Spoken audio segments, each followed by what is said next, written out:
Friends, नमस्ते। कैसे हैं आप सभी। आज मैं आपके लिए प्रेमचंद की एक और प्रसिद्ध चर्चित कहानी पूस की रात लेकर आई हूँ। तो चलिए कहानी को मेरी आवाज़ में सुनिए और कहानी का आनंद उठाइए। चलिए सुनते हैं पूस की रात। हल्कू ने आकर स्त्री से कहा, सहना आया है, लाओ, जो रुपए रखे हैं उसे दे दूं, किसी तरह गला तो छूटे। मुन्नी झाड़ू लगा रही थी, पीछे फिरकर बोली, 3 ही तो रुपए हैं, दे दोगे तो कम्बल कहाँ से आवेगा। माघ पूस की रात हार में कैसे कटेगी। उससे कह दो फसल पर रुपए दे देंगे, अभी नहीं। हल्कू एक क्षण अनिश्चित दशा में खड़ा रहा। पूस सिर पर आ गया। कंबल के बिना हार में रात को वह किसी तरह नहीं जी सकता, मगर सहना मानेगा नहीं। घुड़कियां जमावेगा, गालियां देगा, बला से जाड़ों मरेंगे, बला सिर से टल जाएगी। यह सोचता हुआ वह अपना भारी भरकम डील लिए हुए, जो उसके नाम को झूठ सिद्ध करता था, स्त्री के समीप आ गया और खुशामद करके बोला, ला, दे दे, गला तो छूटे, कंबल के लिए कोई दूसरा उपाय सोचूंगा। मुन्नी उसके पास से दूर हट गई और आंखें तरेरती हुई बोली, कर चुके दूसरा उपाय, जरा सुनो, कौन उपाय करोगे। कोई खैरात दे देगा कम्बल, न जाने कितनी बाकी है जो किसी तरह चुकने ही नहीं आती। मैं कहती हूँ तुम क्यों नहीं खेती छोड़ देते, मर मर काम करो, उपज हो तो बाकी दे दो। चलो छुट्टी हुई, बाकी चुकाने के लिए ही तो हमारा जन्म हुआ है। पेट के लिए मजूरी करो, ऐसी खेती से बाज आए। मैं रुपए ना दूंगी, ना दूंगी। हल्कू उदास होकर बोला, तो क्या गाली खाऊं। मुन्नी ने तड़प कर कहा, गाली क्यों देगा, क्या उसका राज है। मगर यह कहने के साथ उसकी तनी हुई भौहें ढीली पड़ गई। हल्कू के उस वाक्य में जो कठोर सत्य था, वह मानो एक भीषण जंतु की भांति उसे घूर रहा था। उसने जाकर आले पर से रुपए निकाले और लाकर हल्कू के हाथ पर रख दिए।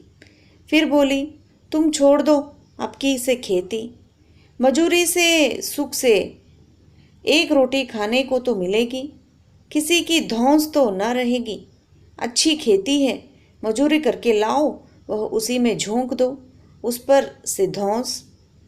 हल्कू ने रुपए लिए और इस तरह बाहर चला मानो अपना हृदय निकाल कर देने जा रहा हो। उसने मजूरी से एक एक पैसा काट कपट कर 3 रुपए कम्बल के लिए जमा किए थे। वह आज निकले जा रहे थे। एक एक पग के साथ उसका मस्तक अपनी दीनता का भार से दबा जा रहा था।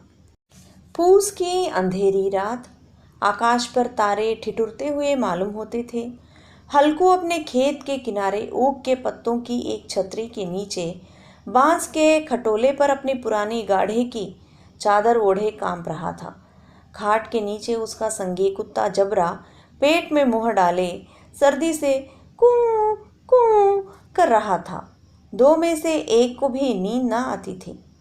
हल्कू ने घुटनियों को गर्दन में चिपकाते हुए कहा, क्यों जबरा, जाड़ा लगता है।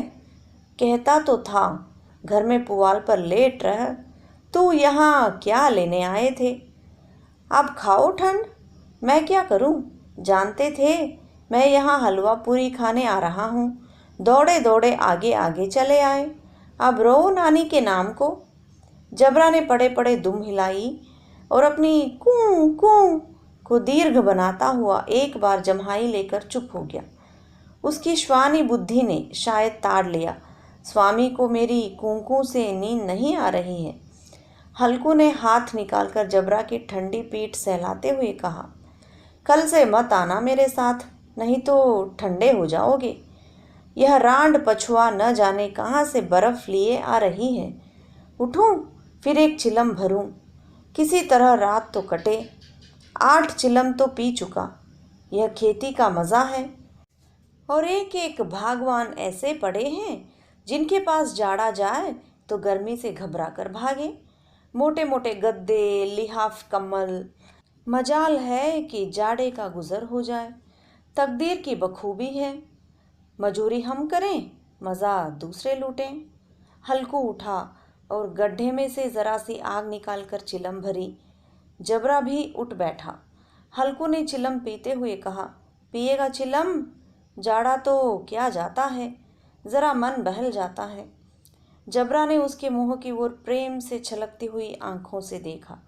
हल्कू, आज और जाड़ा खा ले, कल से मैं यहाँ पुआल बिछा दूंगा, उसी में घुसकर बैठना, तब जाड़ा ना लगेगा।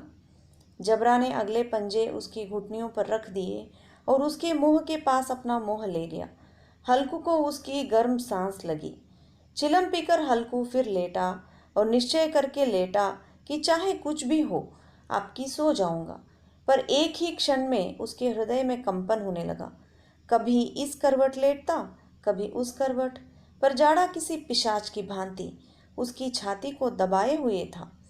जब किसी तरह न रहा गया तो उसने जबरा को धीरे से उठाया और उसके सिर को थपथपाकर उसे अपनी गोद में सुला लिया। कुत्ते की देह से जाने कैसी दुर्गंध आ रही थी, पर वह उसे अपनी गोद से चिपटाए हुए ऐसे सुख का अनुभव कर रहा था जो इधर महीनों से उसे न मिला था। जबरा शायद समझ रहा था कि स्वर्ग यही है, और हल्कू की पवित्र आत्मा में तो उस कुत्ते के प्रति घृणा की गंध तक न थी।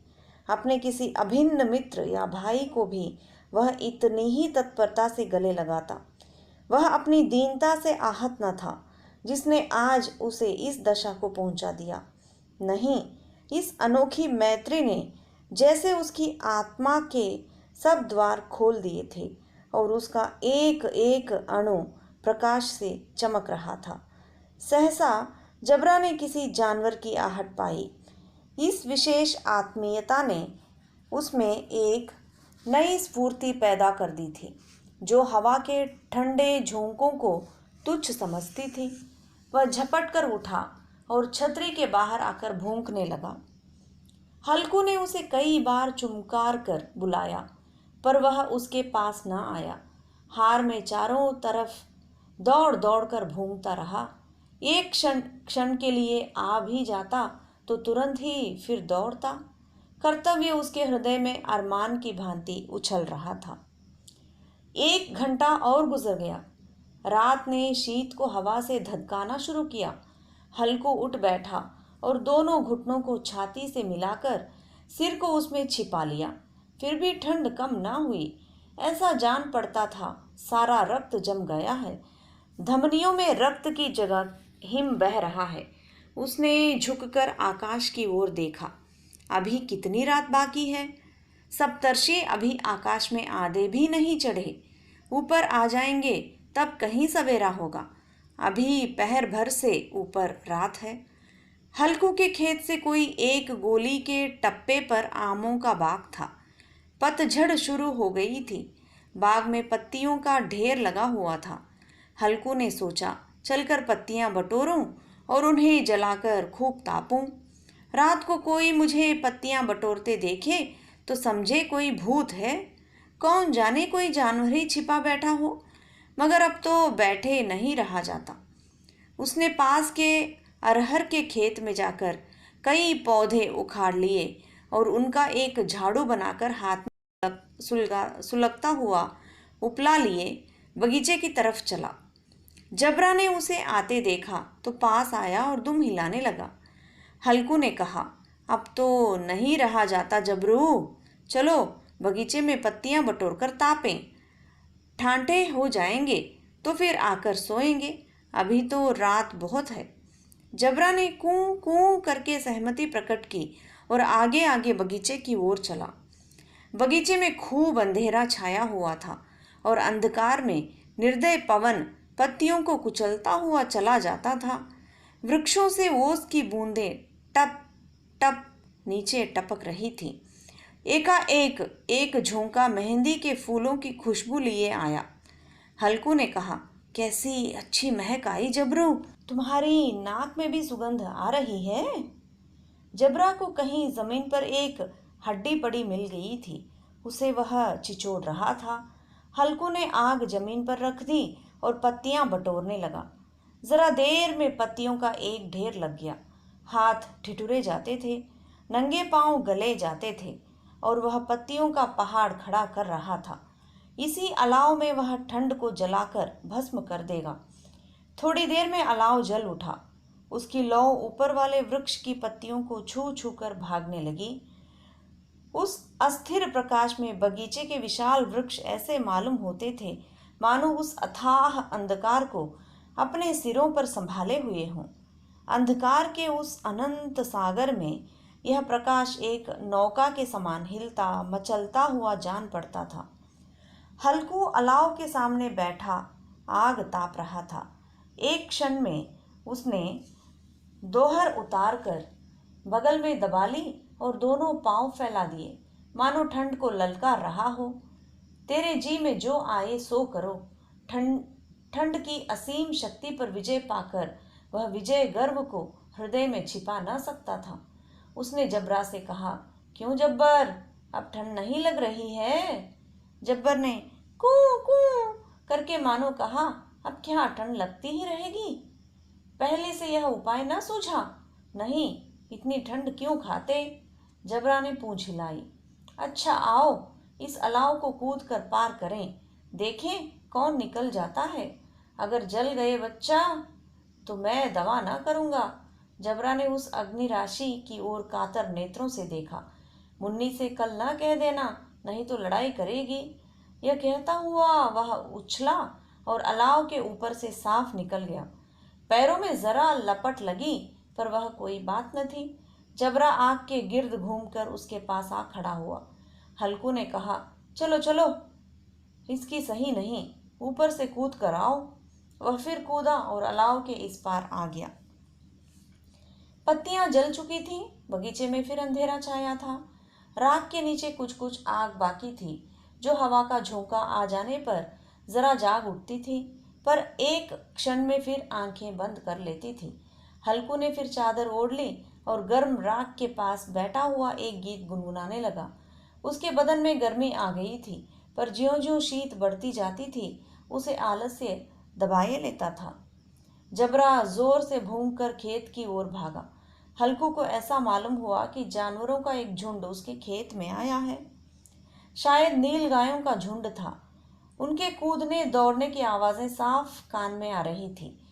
फिर ऐसा मालूम हुआ कि वह खेत में चर रही हैं। उनके चबाने की आवाज चरचर सुनाई देने लगी। उसने दिल में कहा, नहीं, जबरा के होते कोई जानवर खेत में नहीं आ सकता। नोच ही डाले, मुझे भ्रम हो रहा है। कहाँ, अब तो कुछ नहीं सुनाई देता। मुझे भी कैसा धोखा हुआ। उसने जोर से आवाज लगाई, जबरा जबरा। जबरा भूंगता रहा, उसके पास न आया। फिर खेत के चर जाने की आहट मिली। अब वह अपने को धोखा न दे सका। उसे अपनी जगह से हिलना जहर लग रहा था। कैसा दंदाया हुआ था। इस जाड़े पाले में खेत में जाना, जानवरों के पीछे दौड़ना, असूझ जान बैठ पड़ा।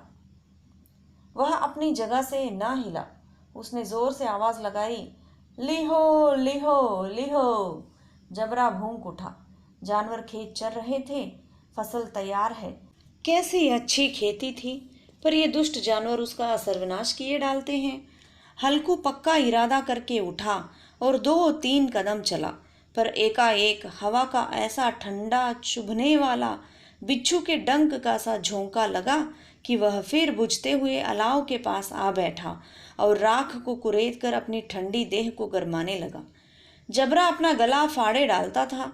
नील गायें खेत का सफाया किए डालती थी और हल्कू गर्म राख के पास शांत बैठा हुआ था। अकर्मण्यता ने रस्सियों की भांति उसे चारों तरफ से जकड़ रखा था। उसी राख के पास गर्म जमीन पर वह चादर ओढ़कर सो गया। सवेरे जब उसकी नींद खुली तब चारों तरफ धूप फैल गई थी और मुन्नी कह रही थी, क्या आज सोते ही रहोगे? तुम यहाँ आकर रम गए और उधर सारा खेत चौपट हो गया। हल्कू ने उठकर कहा, क्या तू खेत से होकर आ रही है? मुन्नी बोली, हाँ, सारे खेत का सत्यानाश हो गया। भला ऐसा भी कोई सोता है? तुम्हारे मड़ैया डालने से क्या हुआ? हल्कू ने बहाना किया, मैं मरते मरते बचा, तुझे अपने खेत की पड़ी है। पेट में ऐसा दर्द हुआ कि मैं ही जानता हूँ। दोनों फिर खेत की डांड पर आए। देखा सारा खेत रौंदा पड़ा हुआ है और जबरा मड़ैया के नीचे चित लेटा है, मानो प्राण ही ना हो। दोनों खेत की दशा देख रहे थे। मुन्नी के मुख पर उदासी छाई थी, पर हल्कू प्रसन्न था। मुन्नी ने चिंतित होकर कहा, अब मजूरी करके माल गुजारी भरनी पड़ेगी। हल्कू ने प्रसन्न मुख से कहा, रात की ठंड में यहाँ सोना तो ना पड़ेगा। तो दोस्तों, कैसी लगी आपको ये कहानी? पूस की रात प्रेमचंद की बहुत ही चर्चित कहानी है, प्रसिद्ध कहानी है। आशा है कि आपको कहानी पसंद आई होगी। आप मेरे चैनल को ज़रूर सब्सक्राइब कर लें, लाइक करें, कमेंट करें और शेयर करना ना भूलें। धन्यवाद। Thank you.